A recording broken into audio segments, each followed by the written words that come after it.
Jurassic World Dominion looked like it was going to be amazing. For those of us who had been with the Jurassic series since the original Jurassic Park came out in 1993, this was going to be the culmination of everything that came before it. The original Jurassic Park cast members were returning and teaming up with the newer generation from Jurassic World. The dinosaurs had been unleashed and the scale and scope looked huge. Honestly, I had some mixed feelings about the Jurassic World movies. There were elements of both Jurassic World and Fallen Kingdom that I liked very much, but there was also a lot that frustrated me, especially compared to the original trilogy from the 90s and early 2000s. Still, I was excited for Jurassic World Dominion. Now, I've got a full-time, demanding job and 3 kids, so while I was a huge Jurassic fan, I didn't make it to the cinemas to see Dominion. I was disappointed, but I kept myself spoiler-free and remained hopeful. In fact, I was so confident I'd love this movie that I bought it the day it dropped on digital, at those outrageous day one prices. Then I watched it, and I quickly became baffled. The dinosaurs were rounded up in a news report montage in the first 5 minutes. Giant locusts drove the plot. There was a secret, geographically impossible jungle valley in the Dolomite Mountains. You get my point. It went south fast. But did it have to? See, in Hollywood, there are 3 stages of production. Pre-production, where you plan, production, where you shoot, and post-production, where you edit and finalize the film. Big movies like Jurassic World Dominion get rewritten all the time, usually late in pre-production or even during filming. By that point, actors are cast, locations locked, and the visual effects are already underway. Still, someone called a script doctor might get a call to fix the story, but they'll have to work within those immovable production constraints. That got me thinking. Imagine if I got that call. We're not happy. Can you fix it? You got 24 hours to pitch us a new version of Jurassic World Dominion. Well, in my opinion, Jurassic World Dominion didn't just need a script doctor. It needed something more. It needed the steady hand of a script surgeon. My name is Jim, I am the script surgeon, and here's the take I came up with in 24 hours that would have drastically altered Jurassic World Dominion. Let's begin. The original Dominion opens with a series of short, disjointed scenes. Claire saves a triceratops from an illegal breeding farm. Owen rounds up dinos cowboy style. A news report drops that Maisie is a clone and the world knows this. And then a plague of cat-sized locusts raises some crops. It's not until the 40-minute mark that we start to get a sense of the actual plot. Well, I want to get there sooner. So we're going to take one of the original film's more exciting set pieces, we'll tweak it, and we'll use it to open the movie. So our version begins in Malta. Owen leads a team of soldiers, joined by Barry, on a black market dino hunt. Claire provides remote support via video feed from Owen's headset. She's getting facts about the Atrociraptors from a dinosaur expert who remains unseen, speaking with her through a separate phone line. The chase is thrilling, with sharp quips from Owen. Claire is set up in a military-style tent city just outside of town. The two have been globe-trotting for years, capturing dinosaurs and shipping them to a nature preserve, a hidden black site for the animals' safety. Owen and Claire don't even know the preserve's location. That's a secret, and one they're not totally comfortable with. Biosyn is bankrolling the operation with the help of the US government. The mission ends with success. Owen captures the dinos. Helicopters airlift them out. Owen and Claire reunite back at the tent city. Next comes an active walking debrief between Owen and Claire. We learn that Maisie is still with them, and she's upset. They think she's too young to join the missions. In this version, her clone identity is still a secret. According to Fallen Kingdom, only Dr. Henry Wu knew about her origins, and we've got other plans for him.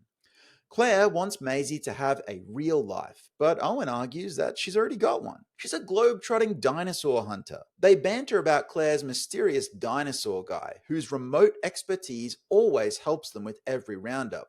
Owen's amazed at how accurate this guy always is. They also mention that the dino catching days, well, they're nearly done. There are very few dinos left in the wild. And then Barry enters with a classic, "You guys better take a look at this." Yes, it's a cliche, but who doesn't love a good take a look at this cliche, particularly in a Jurassic movie? Barry shows them a video message intercepted en route to CNN. A disheveled Dr. Henry Wu appears on screen. He's at his breaking point. He says reigniting Jurassic World was a mistake. He wants to end the lies. He wants to stop the corporate greed and let nature take its course. He reveals Biosyn's secret nature preserve location is none other than Isla Sorna. He's there now, inside what looks like a long abandoned lab. He threatens them, saying he has an explosive device, and he gives a warning. In 36 hours, he'll detonate it, and he'll take the last of the dinosaurs with him. Watching this message is also Lewis Dodgson, the head of Biosyn. A heated discussion follows Wu's message. The important takeaways are that Claire and Owen feel betrayed by Biosyn and Dodgson. Dodgson defends himself, saying Sorna was a great site for the dinosaurs and that Biosyn absorbed it after InGen collapsed. It was just sitting there. It made sense to use it. Dodgson also claims Wu being on the island is news to him. He hadn't had any contact with Henry Wu for years. Isla Sorna, he says, is purely a nature preserve now.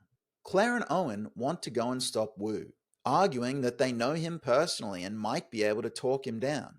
Claire also knows the site well. She visited it during her time as park director on the nearby Nublar. Dodgson agrees, but warns them. The island is now swarming with dinosaurs. It holds every dinosaur they've recaptured over the last 3 years, plus the ones they considered too dangerous to transfer back to Nublar when Jurassic World reopened. Claire theorizes that Wu has repurposed the island's geothermal power systems into a bomb. That's the only energy source powerful enough to destroy the island without using a full-blown nuclear device. If Dodgson had any teams watching the island, even from a distance, they'd have seen the power buildup. That's probably why Wu sent out a warning to stay away. The 36-hour countdown? It's likely how long he needs to prime the device. Dodgson says they'll need more experts, people who really understand these animals. Claire turns to Owen. There's a knowing glance. Owen is cryptic. You'll never get him back there. Claire responds, he'll go if she goes. Now, for longtime fans, this is clearly a reference to Alan Grant and Ellie Sattler. At this point, we're about 25 minutes into the film. The audience now understands the stakes and the shape of the story. This is going to be a last-ditch effort to save the dinosaurs, fitting for a trilogy capper. Sure, in a dream scenario, we'd follow through with the idea that dinosaurs are overrunning the world, but here, acting as a late-stage script surgeon, we have to use the assets already in place. That means labs and jungle or forest locations. Swapping out the strange and implausible Dolomite Mountain jungle base for Isla Sorna makes sense to me. It helps close a huge plot hole in the Jurassic World timeline. See, the original Jurassic World trilogy barely acknowledged Sorna despite its significance in the earlier films. Now, I've got some theories on why the filmmakers might have tried to erase Sorna from canon. Stick around to the end if you want to hear my speculation on that. The next scene in our rewrite begins with a close-up of Alan Grant. Hat, sunglasses, the iconic look. He's dusty, digging at his dig site. His team becomes distressed as a helicopter approaches and kicks up dust all over the bones. But Grant's not rushing. He's been interrupted like this before. His reaction is more world-weary. What do they want now? Claire, Owen, and Maisie exit the chopper and head towards him. Grant continues his work, weaving through tents and offering off-handed advice to his team. Try digging 2 inches to the left. Sometimes the jawbone protrudes. To Claire and Owen, did you know this is the largest concentration of herbivores found anywhere on Earth? They're trying to explain the mission, but Grant is disinterested. He even throws in a glib line or two. Nuke 'em all sounds like a great idea. Wish I'd thought of it myself. Maisie is the only one who engages with him, even occasionally out-facting him. He finds her annoying, but maybe appreciates her knowledge too. Grant's attitude is clear. Everyone else here is an idiot, including your folks. Eventually, Claire drops the line, Dr. Sattler's agreed to come with us. That stops him cold. Grant says, Ellie's never been to that island. She doesn't know what you've gotten her into. Owen, she's a big girl, Dr. Grant. And Claire, more softly, She's excited to see you. Grant decides to call her and tell her not to come. But Owen says she's already at the launch site. You'll have to tell her in person. A loaded sigh from Grant. So where's the launch site? Barry and Kayla, in her introduction, are in the cockpit of a giant Hercules military airplane. Production note here. The CG for this aircraft shouldn't cost more than the original theatrical version, even though the plane is bigger. The interior just needs to be scaled up by about 40%. Barry is trying to flirt with Kayla, but she is, of course, shutting him down. While she preps the flight, she explains that the whole plan is risky. They walk back towards the cargo bay. This reveals a large military-style crate with seats lining the interior, guns, ammo, and supplies in the center. We'll refer to this as the pod. Kayla explains that they'll all sit inside it, and she'll drop them over the island. It will launch a parachute and then drift down using GPS guidance to land near Wu's last known location. Claire has some awareness of where the lab might be, based on the video message and her prior visits to Sorna. They're interrupted, though, by the arrival of Owen, Maisie, and Grant. Grant thinks this whole thing is nuts and demands to see Ellie, who surprises him by appearing right behind him on the runway. Now we get two key moments happening in parallel. Firstly, Owen and Claire are explaining to Maisie that she can't come. She's outraged and upset. Who will keep them both safe? Secondly, we have Grant and Ellie reconnecting. She's not passing up an opportunity to see the original environment where the dinosaurs were raised. She's a paleobotanist, and to support these creatures, InGen was supposed to have bred over 1,000 long-extinct plant types, most of which now only exist on that island. She'll never get this chance again. She tells Grant she's older now. She understands the risks. The team is prepared. He's unconvinced. She tells him that he can stay, but she's going. However, she can't let go of one last smile just for him. But I'd like it better if you came with me. His look says it all. He's going now. He's not happy about it. But still, there's a smile for himself as she turns to board the plane. Ian Malcolm is also introduced at the time of the boarding the plane scene, but he's not going on the plane. He's revealed to be part of a support team on a supply boat, anchored 15 miles off the coast of Sorna during the mission, outside of any potential blast radius. The boat will hold a backup military unit as well as Malcolm, who will only ever be needed as potential radio support in case the mission takes them to areas of the island that he went to last time and the others are unfamiliar with. As Malcolm puts it, I'm getting 500 grand to go fishing for a day while you morons are walking into hell. See, he's concerned for his friends, but still quippy. Stay safe in hell. Let's talk about Ian Malcolm as a character. Of all the legacy characters from the original Jurassic Park trilogy, Malcolm is the hardest to naturally integrate into any sequel. He wants nothing to do with dinosaurs, he has no field skills to speak of, and he's an academic, but not one that studies any kind of paleontology. The guy's basically a philosopher. That makes it very hard to integrate him into any kind of mission, because he adds very little practical value. This version is going to do its best by saying he's broke and needs the money, and also that Dodgson wants to stack the deck with anyone who's been there before, so he wants to hold Malcolm in reserve on the boat off the coast of the island. At that distance, and with no promise of actual dino action, Malcolm might just come along. It's a bit of a stretch, but this is a really tough character to reintegrate. Dodgson is also going, despite the advice of his aides. As he says, it's my investment, I have to protect it. The group boards, but Maisie can't be found. She was upset, and she didn't want to see them leave. Claire's got her sister coming to take care of Maisie. She'll be here soon, but they can't wait to leave. There are only 18 hours left now. The group takes off, seated in the pod. Banter, worries, odd pairings, Grant next to Owen, Claire with Ellie. Fun for the audience to see legacy and new blood together for the mission. Girls are getting along, guys not so much. Owen quips that Ellie seems into Grant and it's all working out for him. Grant responds dryly, Ellie is married. But Owen corrects him. Divorced for 3 years.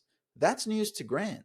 And Owen smiles at the bewildered look of possibility on Alan Grant's face. Rousing music as we journey to Sorna. For those of you now playing at home, structurally this sends us from Act 1 into Act 2. The mission is heating up now. As they approach Sorna, we hear Kayla over the speakers.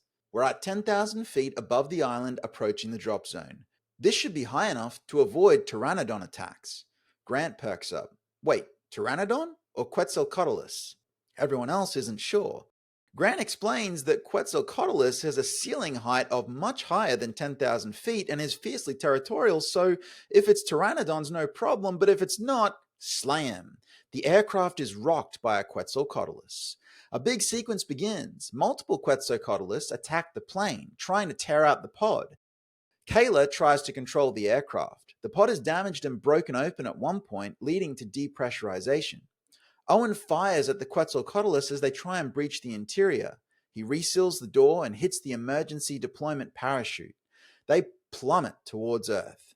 Kayla is presumed dead as the plane goes down. The parachute deploys, and the pod, damaged and off course, lands hard in the jungle, far from the intended drop zone.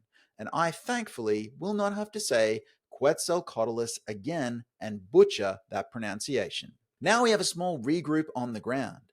As they collect their gear, they discover one of the backpacks is heavier than expected. Inside is Maisie. Owen and Claire scold her, but there's nothing to be done now. From Maisie's perspective, well, I saved these dinosaurs. I'm not just standing by while some madman tries to undo everything I worked for. Let's pause here for a second and talk about Maisie. Maisie is similar to Malcolm in that she's a hard character to believably incorporate into this kind of story, particularly given her age. This was the closest I come to directly echoing a plot point from a previous film, specifically The Lost World, where Malcolm's daughter Kelly stows away to reach Isla Sorna. Now, as a writer, I don't love it, but I can't introduce her later if I want her to participate in key island interactions that are coming up, so basically, we're gonna live with this one.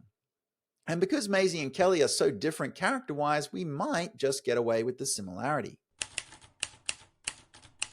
Claire thinks she knows where they are, 15 kilometers from the Plesiosaur Canal System and Research Center. Dogson wants to avoid it. He'd rather take the group around through the plains, but Claire pushes back. That'll take too long. Claire wins the argument. Next, we check in with Malcolm again as the team regroups after their crash landing. He's relieved they're okay, but says he can't help much from the boat. But Claire notes the fastest way to the research facility runs through the old workers' village compound, which is an area she doesn't know well, and it's a 2-hour hike. Malcolm gets cagier now that memory of his is a little fuzzy, but Dogson pressures him. He doubles Malcolm's fee to $1 million and says a full tactical team will escort him there by Zodiac speedboat. Malcolm basically says no, but Dogson replies that he can either go willingly or they'll tie him up and drag him there. It's unclear if he's serious or just using some corporate coercion here. Owen calls out Dogson's escalating tension here, but Dogson darkly hints InGen scientists had several projects more dangerous than the dinos they've seen so far. He doesn't want to be out here any longer than is necessary. The team sets off through the jungle with Claire in the lead. Grant and Ellie talk as they walk.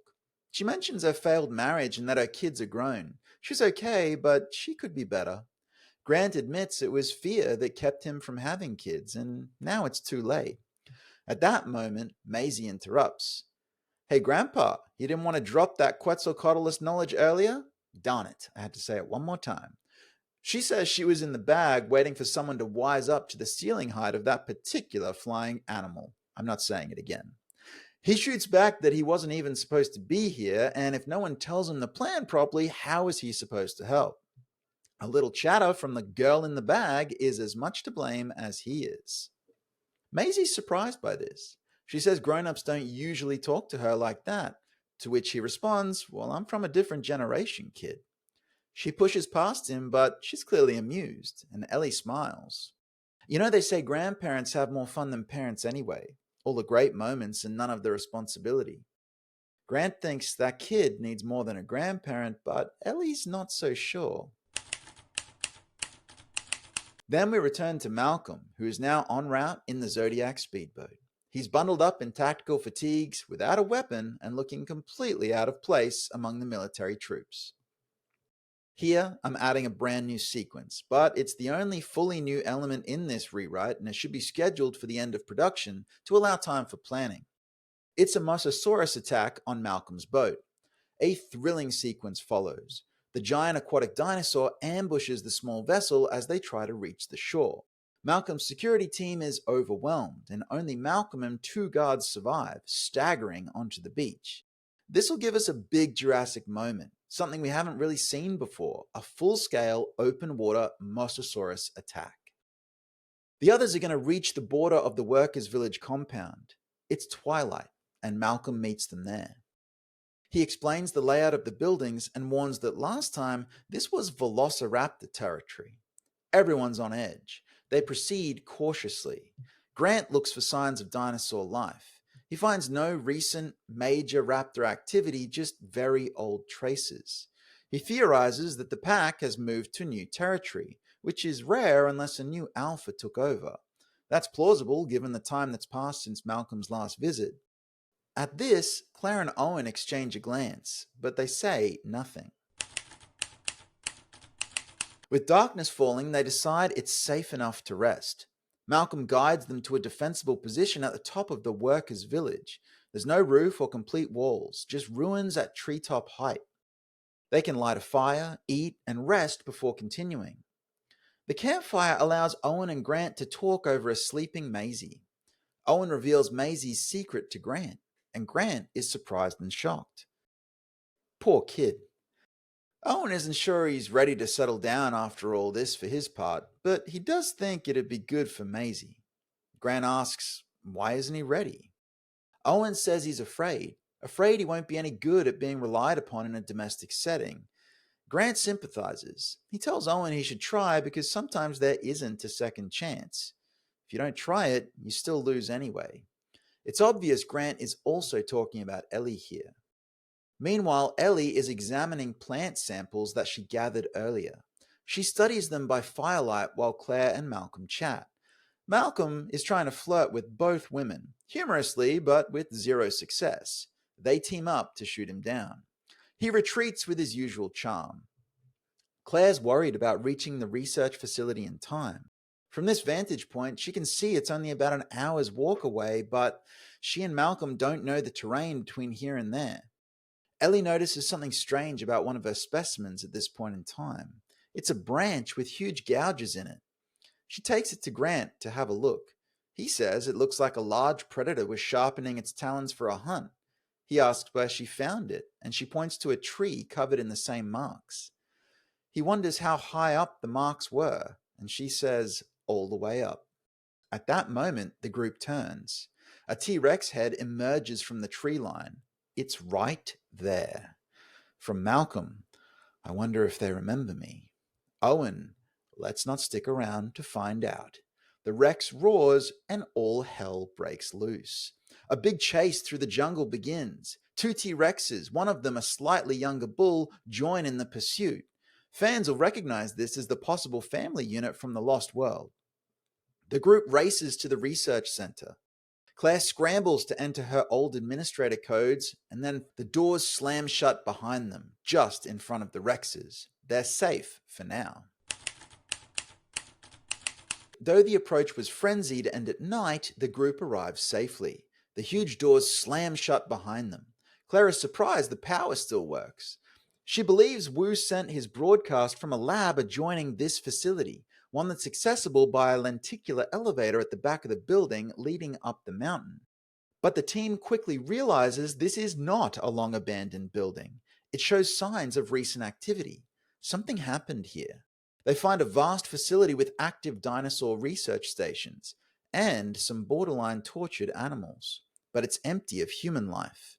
There are clear signs of a recent attack. The lights are out or flickering.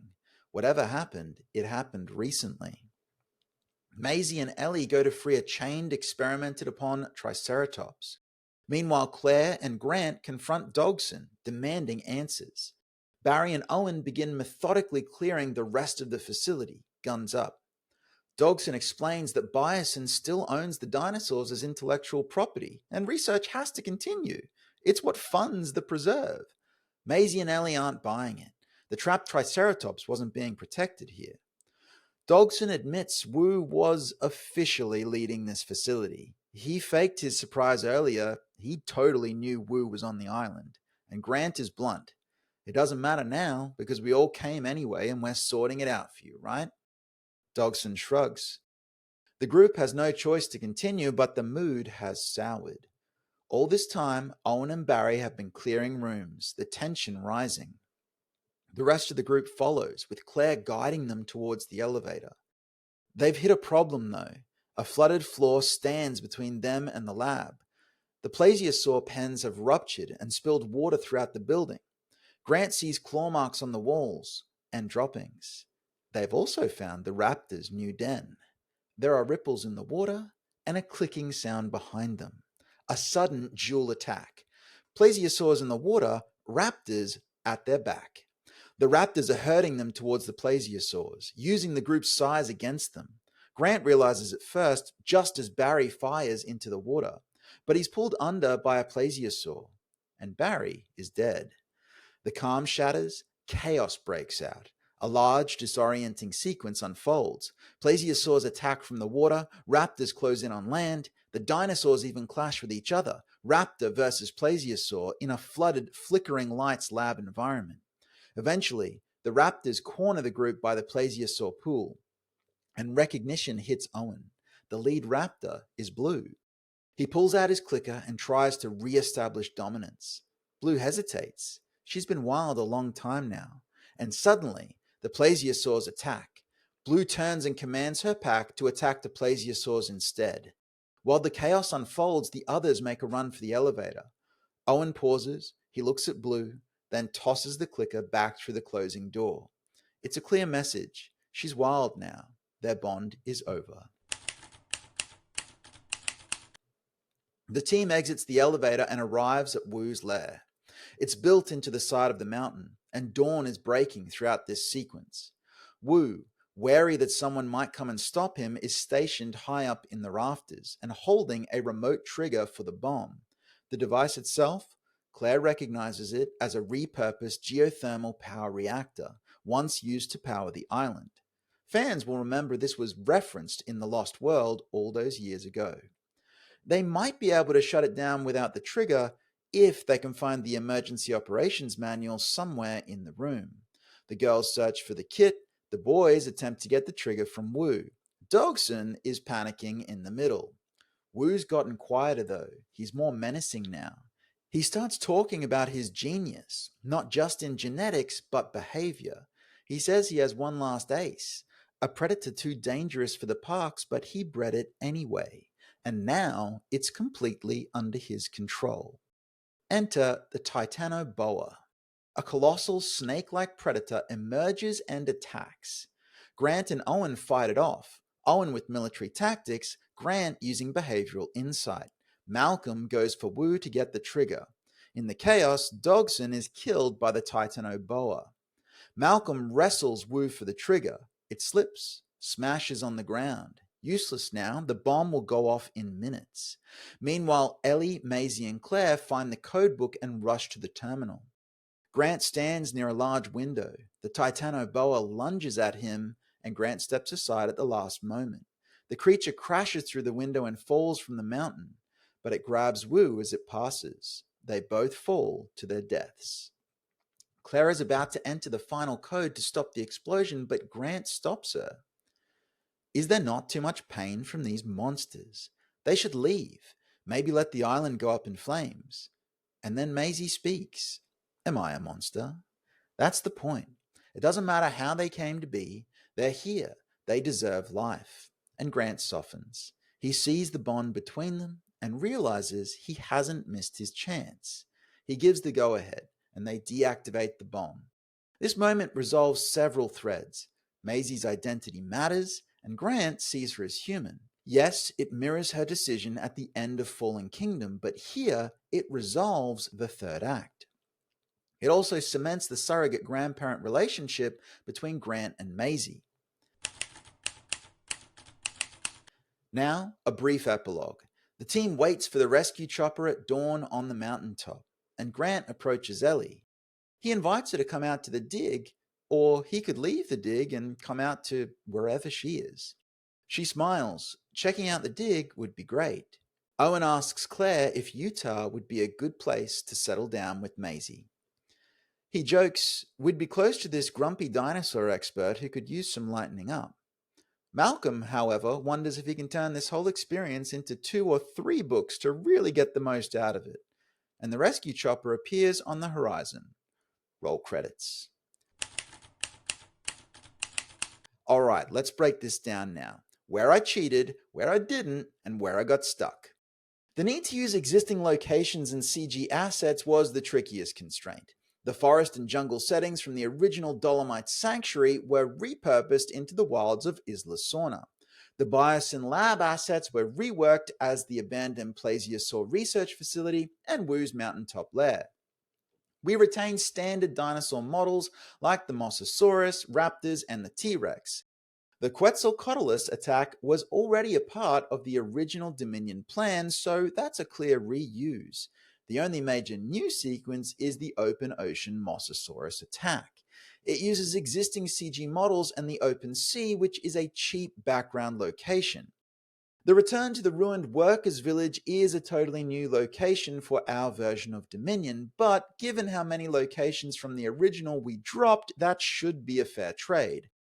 The 4 biggest problems I can see with my new version of Jurassic World Dominion are as follows. Number 1. Wu's motivation and the bomb angle.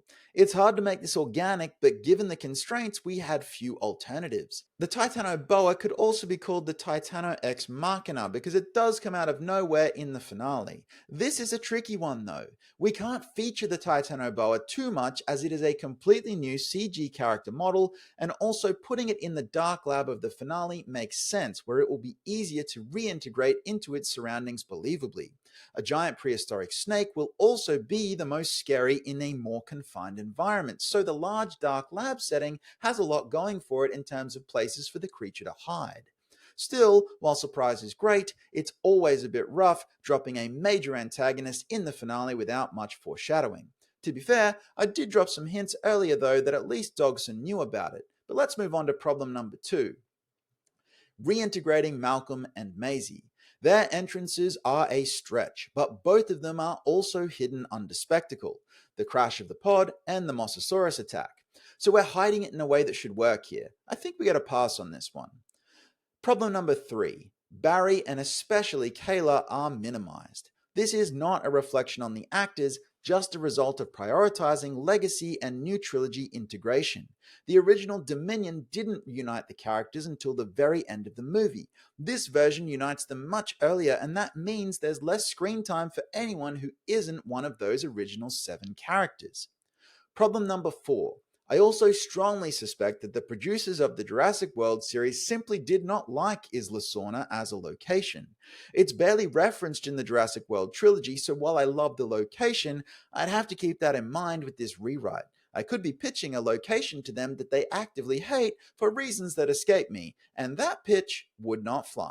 And that's my take on Jurassic World Dominion. That's what I'd do if I had to restructure the movie in 24 hours using the existing cast, locations, and CG assets. But ultimately, it doesn't matter what I think, I want to hear what you think. Did I improve on the original Dominion, or just create a whole new set of problems? Would you have preferred to see this version or the version we got in cinemas? Let me know in the comments, and I'll see you next time for some more script surgery.